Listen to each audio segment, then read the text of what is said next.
सामाजिक कार्यकर्ता लोणंदमधील आपलं मनोगत या ठिकाणी व्यक्त करतोय।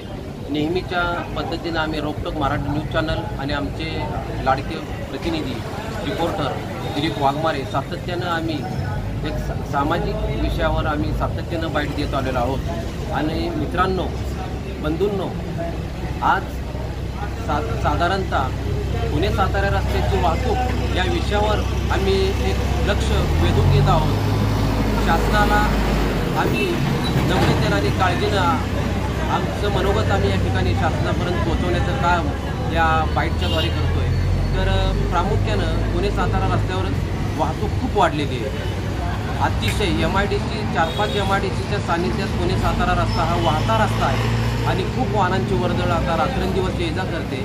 अशा अवस्थेमध्ये सालपे घाटातून खाली वळणावर कॅनॉलच्या ठिकाणी येणारा जो कठडा आहे तो तुटलेल्या अवस्थेत आहे आणि ही दखल, ही बाब शासनानं गांभीर्याने घ्यावी म्हणून आमचे प्रतिनिधी दिलीप वाघमारे यांनी तातडीनं माझ्याशी संपर्क केला आणि त्यांनी सांगितलं की भाई, हा कठडा तुटलेल्या अवस्थेमध्ये कुठलाही अनुचित प्रकार घडेल अशा पद्धतीनं ते चित्र आहे।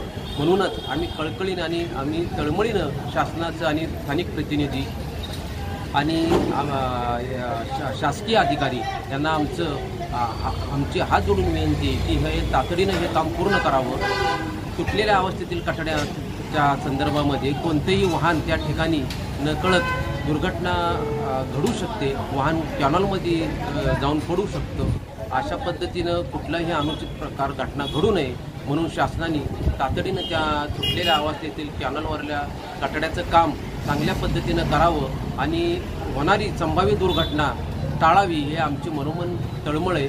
म्हणून आम्ही हे मनोगत शासनापर्यंत पोहोचावं म्हणून आमचे प्रतिनिधी वाघमारे यांनी घेतलेली बाईट आम्ही आपल्यासमोर ठेवत आहोत।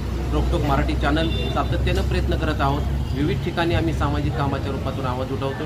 द्यावी ही मनापासूनची आम्ही कळकळीने विनंती करतो आणि थांबतो। जय हिंद, जय महाराष्ट्र।